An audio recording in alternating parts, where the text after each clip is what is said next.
जय हिंद दोस्तों, स्वागत है आपका हमारे YouTube channel study point Nawada में। दोस्तों आज हम बात करेंगे ग्रुप डी के लिए टॉप 100 क्वेश्चन जो ओनली विज्ञान से संबंधित रहेगा।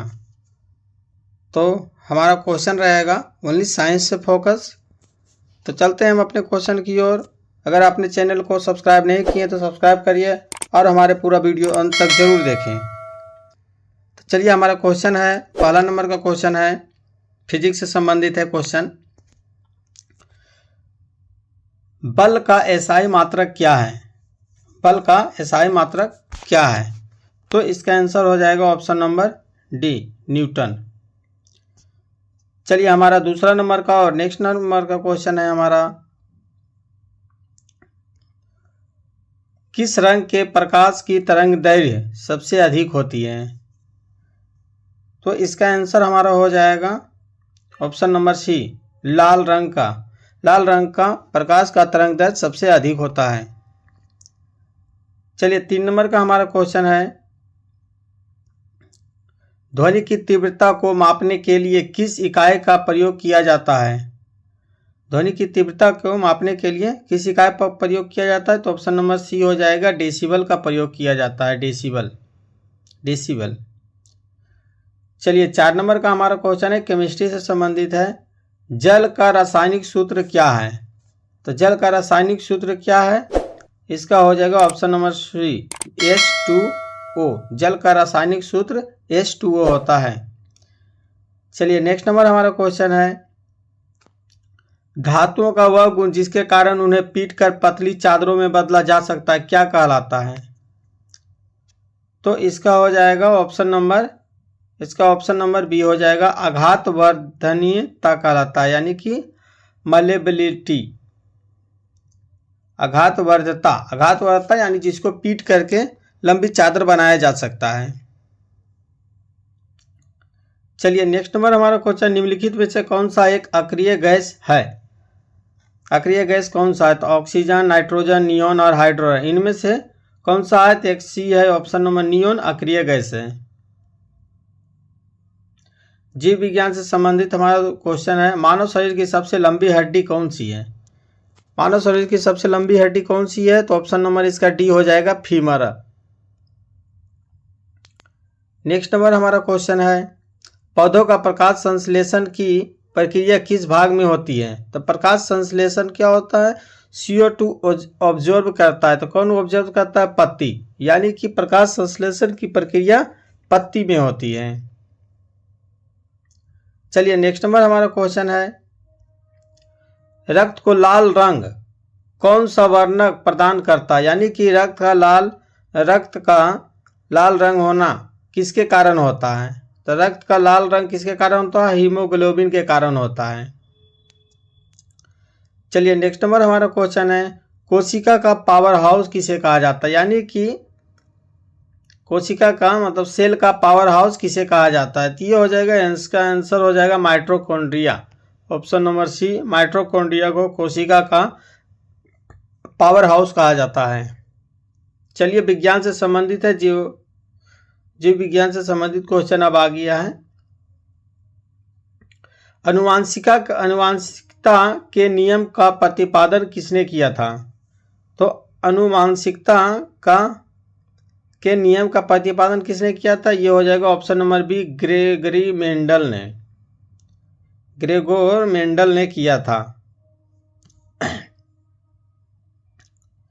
चलिए, नेक्स्ट नंबर हमारा क्वेश्चन है, इंसुलिन हार्मोन किस ग्रंथि द्वारा स्रावित होता है?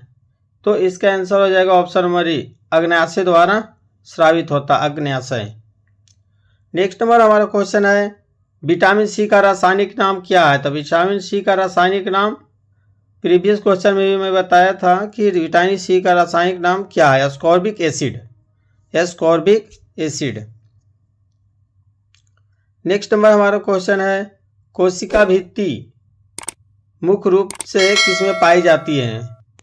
कोशिका भित्ति मुख्य रूप से किसमें पाई जाती है? तो ये हो जाएगा ऑप्शन नंबर ए, पादप कोशिका में कोशिका भित्ति मुख्य रूप से पाई जाती है।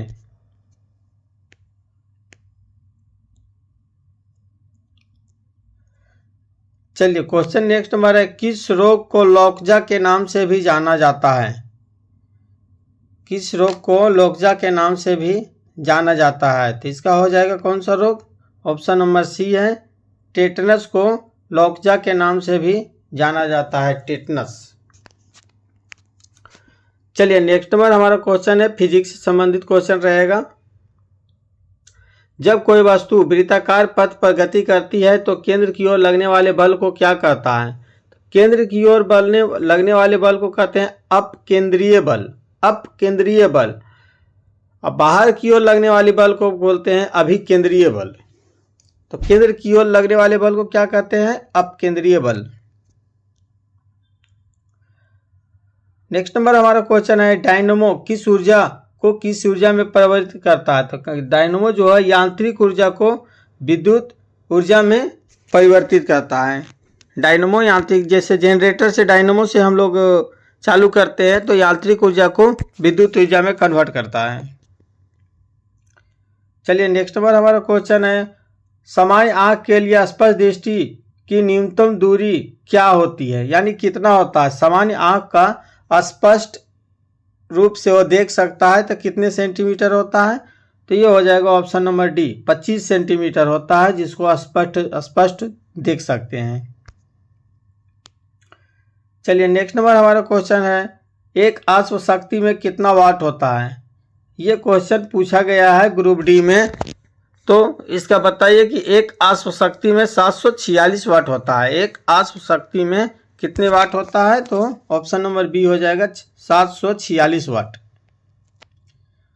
नेक्स्ट नंबर हमारा क्वेश्चन है, तारों का टिमटिमाना किस घटना का उदाहरण है? किस घटना के कारण होता है तारों का टिमटिमाना? तारों का टिमटिमाना किसके कारण? वायुमंडलीय अपवर्तन के कारण होता है, एटमॉस्फेरिक रिफ्रैक्शन के कारण। तारों का टिमटिमाना किस घटना के कारण होता है? तो वायुमंडलीय अपवर्तन के कारण। केमिस्ट्री से संबंधित क्वेश्चन है अब, सबसे हल्का तत्व कौन सा है?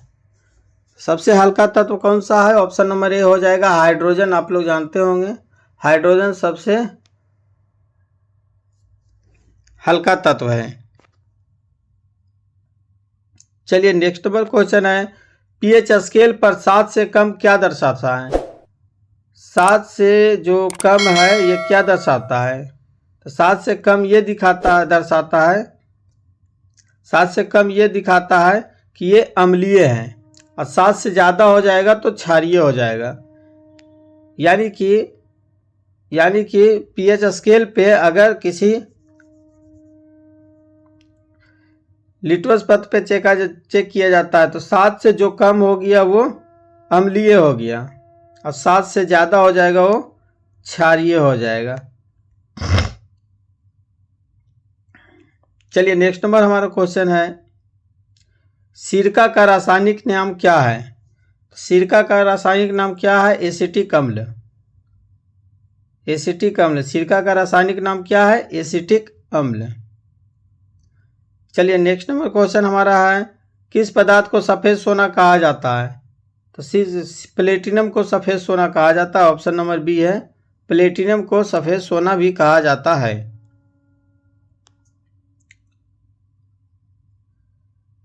चलिए गोबर गैस का मुख्य घटक क्या है? गोबर गैस का मुख्य घटक क्या है? मीथेन। मीथेन जो है गोबर गैस का मुख्य घटक है। जीव विज्ञान से संबंधित क्वेश्चन है, रक्त समूह की खोज किसने की थी? रक्त समूह की खोज किसने की थी? कार्ल लैंडस्टीनर ने खोज किया था रक्त समूह का खोज। नेक्स्ट नंबर हमारा क्वेश्चन है, पौधों में जल का परिवहन किसके द्वारा होता है? तो पौधों में जल का परिवहन जल जाइलम के द्वारा होता है। ये याद रखना है, जल जो है जाइलम के द्वारा होता है। अब खनिज लवण होता है किसके द्वारा? खनिज लवण फ्लोएम के द्वारा होता है। पौधों में जल का परिवहन किसके द्वारा होता है? तो पौधों में जल का परिवहन जाइलम के द्वारा होता है, और खनिज लवण फ्लोएम के द्वारा होता है। नेक्स्ट नंबर 28वां नंबर हमारा क्वेश्चन है, श्वसन की प्रक्रिया में ग्लूकोज क्या होता है? तो ग्लूकोज का क्या होता है? ऑक्सीकरण होता है, ऑक्सीडेशन होता है। श्वसन की प्रक्रिया में ग्लूकोज का क्या होता है? तो ग्लूकोज का क्या होता है? ऑक्सीडेशन होता है, ऑक्सीडेशन होता है। चलिए नेक्स्ट नंबर हमारा क्वेश्चन है, मस्तिष्क का कौन सा भाग शरीर का संतुलन बनाए रखने में मदद करता है? मस्तिष्क का कौन सा भाग शरीर का संतुलन और मुद्रा बनाए रखने में करता है? तो शरीर का मस्तिष्क का कौन सा भाग होता है? वो होता है अनुमस्तिष्क, सेरेब्रम जिसको बोलते हैं। सेरेब्रम जो होता है शरीर का संतुलन और मुद्रा बनाए रखने में मदद करता है। बहुत ही अच्छा क्वेश्चन है ये। चलिए नेक्स्ट नंबर हमारा क्वेश्चन, निम्नलिखित में से कौन सा रोग जीवाणु के कारण होता है? तो जीवाणु के कारण कौन होता है? क्षय रोग होता है। जीवाणु के कारण कौन सा रोग होता है? क्षय रोग होता है। फिजिक्स से संबंधित क्वेश्चन है, कार्य का मात्रक क्या है?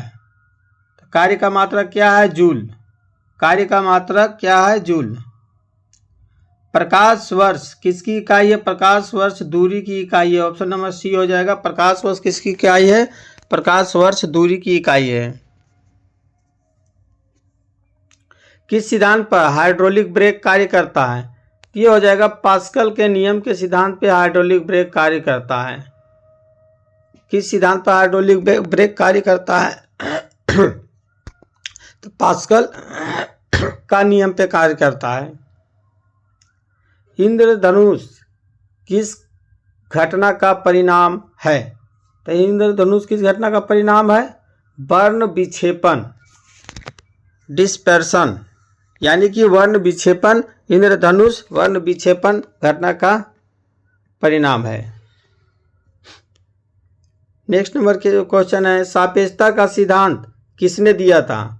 अल्बर्ट आइंस्टीन ने सापेक्षता का सिद्धांत दिया था। ऑप्शन नंबर बी हो जाएगा, अल्बर्ट आइंस्टीन।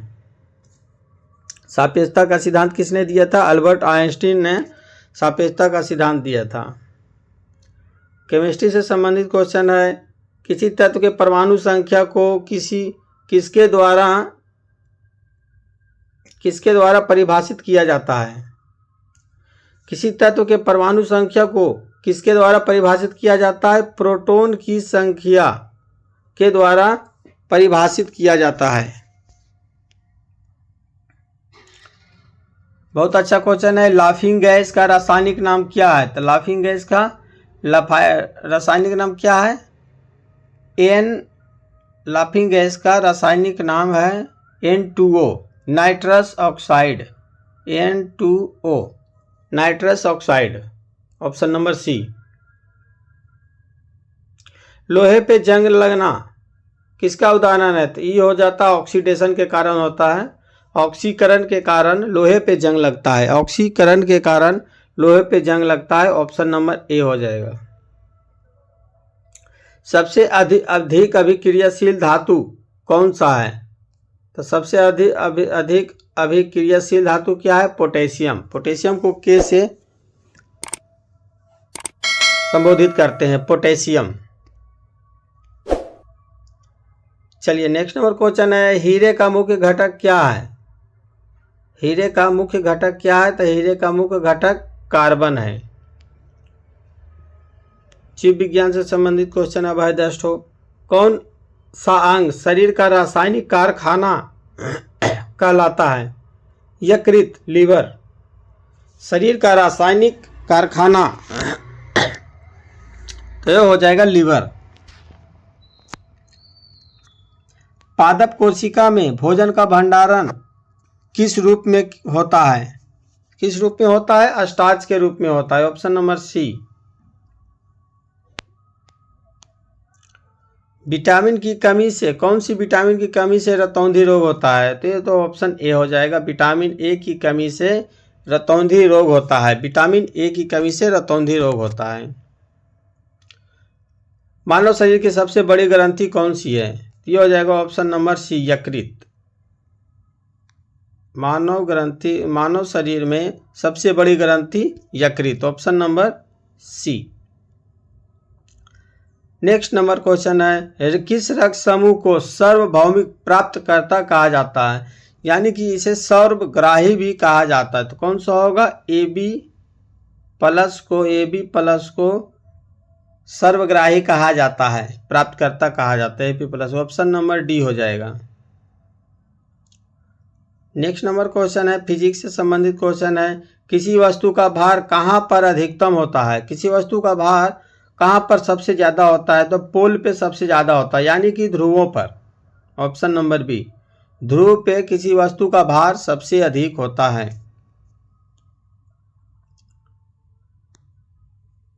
चलिए नेक्स्ट नंबर हमारा क्वेश्चन है, ऊष्मा संचरण की सबसे तीव्र विधि कौन सी है? ये हो जाएगा विकिरण, रेडिएशन। सूर्य का प्रकाश जो आता है रेडिएशन, विकिरण के कारण ही आता है। तो ऊर्जा का ऊष्मा का संचरण सबसे अधिक विकिरण के कारण होता है।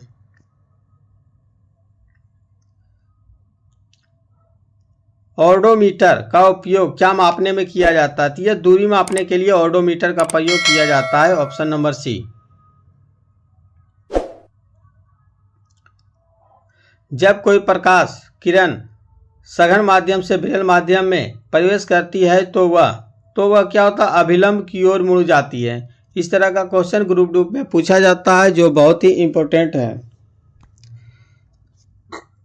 चलिए नेक्स्ट नंबर का हमारा क्वेश्चन है, विद्युत धारा को मापने के लिए किस उपकरण का प्रयोग किया जाता है? तो विद्युत धारा को मापने के लिए आमीटर का प्रयोग किया जाता है। लगभग मैं बहुत सारे सेट में देखा हूँ कि ये क्वेश्चन बार बार पूछा जा रहा है, बहुत ही इंपॉर्टेंट क्वेश्चन है। तो 50 क्वेश्चन हमारा हो गया है। अभी तक आपने हमारे चैनल को सब्सक्राइब नहीं किए हैं तो एक बार ज़रूर सब्सक्राइब कर लें। चलिए नेक्स्ट नंबर हमारा क्वेश्चन है, पानी का अधिकतम घनत्व किस तापमान पर होता है? तो पानी का अधिकतम घनत्व किस पे होता है? 4 डिग्री सेंटीग्रेड पे होता है, option number C. 4 degree centigrade पे पानी का अधिकतम घनत्व होता है। चलिए नेक्स्ट नंबर हमारा क्वेश्चन है, भारी जल का रासायनिक सूत्र क्या है? भारी जल का रासायनिक सूत्र क्या है? D2O, यानी कि ऑप्शन नंबर बी D2O हो जाएगा। LPG गैस सिलेंडर में गंध के लिए कौन सा पदार्थ मिलाया जाता है? गंध के लिए कौन सा पदार्थ मिलाया जाता है? Ethyl mercaptan. बहुत ही अच्छा क्वेश्चन है ये।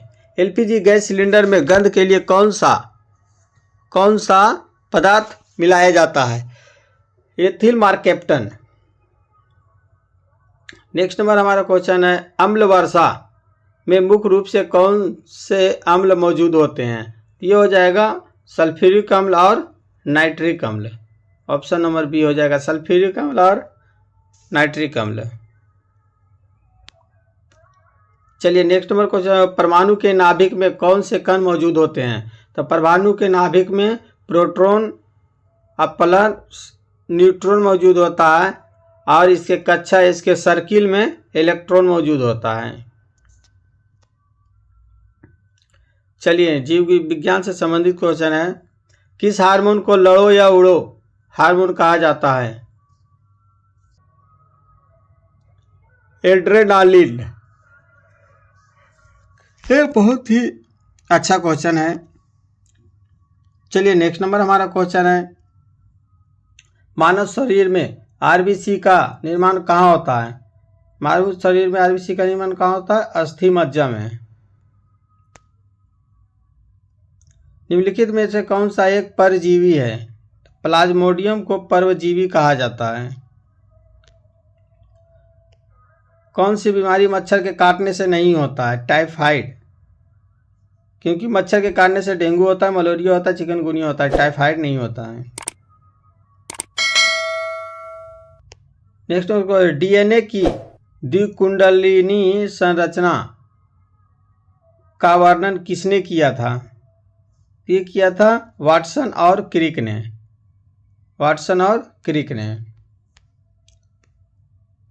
चलिए फिजिक्स से संबंधित क्वेश्चन है ये, आवृत्ति की इकाई क्या है?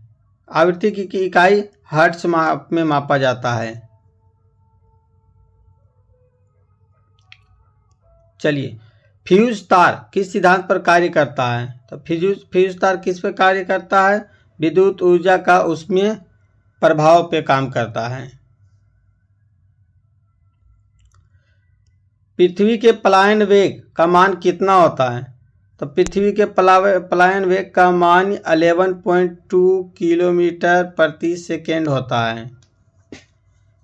पृथ्वी के पलायन वेग का मान 11.2 किलोमीटर प्रति सेकेंड होता है। अंतरिक्ष यात्री को आकाश का रंग कैसा दिखाई देता है? तो अंतरिक्ष यात्री को आकाश का रंग काला दिखाई देता है। चलिए, नेक्स्ट नंबर क्वेश्चन है हमारा, दाब की एसआई इकाई क्या है? दाब का एसआई इकाई क्या है? पास्कल। ऑप्शन नंबर सी हो जाएगा। दाब का एसआई इकाई क्या है? पास्कल। चलिए, केमिस्ट्री से कुछ क्वेश्चन हो जाता है। सोडा वाटर में कौन सी गैस घुली होती है? तो सोडा वाटर में ऑप्शन नंबर बी हो जाएगा, कार्बन डाइऑक्साइड गैस घुली होती है, CO2। शुद्ध सोना कितने कैरेट का होता है? शुद्ध सोना 24 कैरेट का होता है। ऑप्शन नंबर सी हो जाएगा।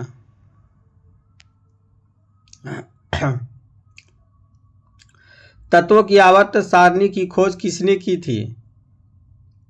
तो ये हो जाएगा option number C, Dmitri Mendeleev ने, यानी कि मेंडलीव ने आवर्त सारणी का खोज किया था।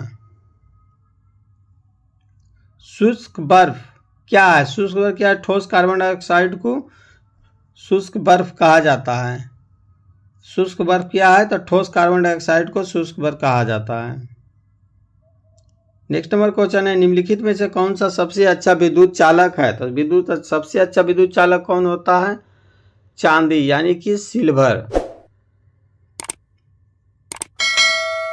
चलिए, नेक्स्ट नंबर क्वेश्चन है, जीव विज्ञान से संबंधित, मानव शरीर में गुणसूत्रों की संख्या कितनी होती है? तो मानव शरीर में गुणसूत्रों की संख्या क्या होती है? 46 होती है, यानी 23 जुड़ी। पादप जगत का उभयचर किसे कहा जाता है? ब्रायोफाइटा को, यानी कि ब्रायोफाइटा को पादप जगत का उभयचर कहा जाता है। नेक्स्ट नंबर क्वेश्चन है, पचे हुए भोजन का अवशोषण मुख्य रूप से कहाँ होता है? तो मुख्य रूप से कहाँ होता है? छोटी आंत में। Option number C. चलिए, नेक्स्ट नंबर क्वेश्चन है, पेनिसिलिन नामक एंटीबायोटिक की खोज किसने की थी? तो अलेक्जेंडर फ्लेमिंग ने किया था। ऑप्शन नंबर बी हो जाएगा, पेनिसिलिन नामक एंटीबायोटिक की खोज अलेक्जेंडर फ्लेमिंग ने किया था। नेक्स्ट नंबर हमारा क्वेश्चन है, कौन सा जीव अपने शरीर के बाहर भोजन पचाता है? कौन सा जीव शरीर के बाहर भोजन पचाता है? ये हो जाएगा कवक। ऑप्शन नंबर सी, कवक जो है अपने शरीर के बाहर भोजन पचाता है। फिजिक्स से संबंधित क्वेश्चन है, प्राथमिक रंग कौन कौन सा होता है? लाल, हरा, नीला को प्राथमिक रंग कहा जाता है। लाल, हरा, नीला। चलिए, नेक्स्ट नंबर क्वेश्चन है, सूर्य की ऊर्जा का मुख्य कारण क्या है? तो सूर्य की ऊर्जा, सूर्य के अंदर क्या होता है? नाभिकीय संलयन होता है।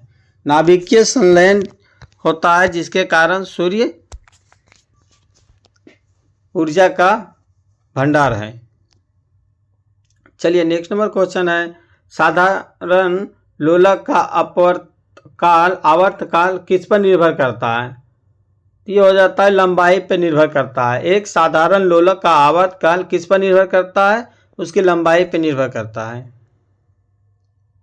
चलिए, नेक्स्ट नंबर हमारा क्वेश्चन, किस उपकरण का उपयोग वायुमंडलीय आर्द्रता मापने के लिए किया जाता है? हाइग्रोमीटर। वायुमंडलीय आर्द्रता मापने के लिए हाइग्रोमीटर का प्रयोग किया जाता है। ध्वनि की गति सबसे अधिक तेज किस माध्यम में होती है? तो ये हो जाएगा ठोस में, यानी कि ऑप्शन नंबर डी हो जाएगा, ठोस में सबसे अधिक होता है। चलिए, केमिस्ट्री से क्वेश्चन है, ब्लीचिंग पाउडर का रासायनिक नाम क्या है? ब्लीचिंग पाउडर का रासायनिक नाम क्या है? Calcium oxychloride. Calcium oxychloride bleaching powder को। चलिए नेक्स्ट नंबर क्वेश्चन है, परमाणु बम किस सिद्धांत पे काम करता है? परमाणु बम नाभिकीय विखंडन पे, न्यूक्लियर फ्यूजन के काम पे काम करता है। ऑप्शन नंबर ए हो जाएगा। कौन सी गैस ओजोन परत को सबसे अधिक नुकसान पहुंचाती है? तो CFC, क्लोरोफ्लोरोकार्बन। CFC जो है क्लोरोफ्लोरोकार्बन है, जो ओजोन परत को सबसे ज़्यादा नुकसान पहुंचाती है। नेक्स्ट नंबर हमारा क्वेश्चन है, धातु को वेल्डिंग के लिए आमतौर पर उपयोग की जाने वाली गैस कौन सी है? ये हो जाता है एसिटिलीन और oxygen. Option number A. Welding के लिए एसिटिलीन और ऑक्सीजन गैस को आमतौर पे उपयोग किया जाता है। सिंदूर का रासायनिक नाम क्या है? सिंदूर का रासायनिक नाम क्या है? Mercuric sulphide, HGS, mercuric sulphide. चलिए बायोलॉजी से संबंधित क्वेश्चन है, जीव विज्ञान के जनक के रूप में किसे जाना जाता है? जीव विज्ञान के जनक के रूप में अरस्तु को जाना जाता है। Option number B. चलिए नेक्स्ट नंबर हमारा क्वेश्चन है, कोशिका की आत्महत्या की थैली किसे कहा जाता है? ये लाइसोसोम को कोशिका की आत्महत्या की थैली कहा जाता है। Option number C. चलिए नेक्स्ट नंबर हमारा क्वेश्चन है, पौधों में भोजन का स्थानांतरण किस ऊतक द्वारा होता है? तभी हम पहले ही क्वेश्चन में बताएं, फ्लोएम के द्वारा होता है। यानी कि भोजन का स्थानांतरण जाइलम के द्वारा जल का होता है और फ्लोएम के द्वारा भोजन खनिज पदार्थ का पौधों में संचरण होता है। नेक्स्ट नंबर क्वेश्चन है, पोलियो का टीका किसने विकसित किया था? जोनास साल्क ने। पोलियो का टीका किसने विकसित किया था? जोनास साल्क ने। ऑप्शन नंबर बी हो जाएगा। दूध में शर्करा पाई जाती है, कौन सा पाया जाता है? लैक्टोज पाया जाता है। Option number C. चलिए मिश्रित क्वेश्चन है, जो 10 क्वेश्चन मिश्रित क्वेश्चन है साइंस का, देखते हैं। CO2 ग्रीन हाउस गैस क्यों कहा जाता है? इसलिए कहा जाता है कि ये पृथ्वी से निकलने वाली ऊष्मा को अवशोषित करती है, इसलिए इसे ग्रीन हाउस गैस कहा जाता है। इलेक्ट्रॉन की खोज किसने की थी? तो इलेक्ट्रॉन की खोज जे थॉमसन ने किया था। Option number B. दूरबीन का आविष्कार किसने किया था? दूरबीन का आविष्कार किसने किया था? तो गैलीलियो ने दूरबीन का आविष्कार किया था। किस विटामिन में कोबाल्ट पाया जाता है? तो ये हो जाएगा विटामिन 12। विटामिन 12 में कोबाल्ट पाया जाता है। चलिए नेक्स्ट नंबर क्वेश्चन है, कौन सा बल हमें पृथ्वी की ओर खींचता है? तो ये हो जाएगा गुरुत्वाकर्षण बल। ऑप्शन नंबर सी, गुरुत्वाकर्षण बल होता है। सबका अपना गुरुत्वाकर्षण बल होता है, पृथ्वी का, चंद्रमा का, सबका अपना गुरुत्वाकर्षण बल होता है जो अपनी ओर खींचता है। सबसे छोटा पक्षी कौन सा है? ये हमिंग बर्ड। सबसे छोटा पक्षी कौन सा है? Humming bird. चलिए नेक्स्ट नंबर क्वेश्चन है, बैटरी में किस ऊर्जा का रूपांतरण होता है? बैटरी में कौन सा ऊर्जा? ऑप्शन नंबर ए हो जाएगा, रासायनिक ऊर्जा से विद्युत ऊर्जा। रासायनिक ऊर्जा से विद्युत ऊर्जा में रूपांतरण होता है बैटरी से। 98 नंबर का हमारा क्वेश्चन है, निम्नलिखित में कौन सा एक मिश्र धातु है? पीतल मिश्र धातु है। चलिए 99 नंबर का क्वेश्चन है हमारा, कृत्रिम उपग्रह को ट्रैक करने के लिए किसका उपयोग किया जाता है? डॉप्लर प्रभाव का उपयोग किया जाता है। चलिए नेक्स्ट नंबर और लास्ट नंबर हमारा क्वेश्चन है, पाश्चराइजेशन की प्रक्रिया का मुख्य उद्देश्य क्या है? तो इसका हो जाएगा दूध को जीवाणु मुक्त करना। पाश्चराइजेशन का प्रक्रिया का मुख्य उद्देश्य क्या है? तो दूध को जीवाणु मुक्त करना। दोस्तों हमारा क्वेश्चन कैसा लगा आप हमें कमेंट करें और हमारे चैनल को सब्सक्राइब करें। तब तक नेक्स्ट वीडियो मिलते हैं। जय हिंद, जय भारत।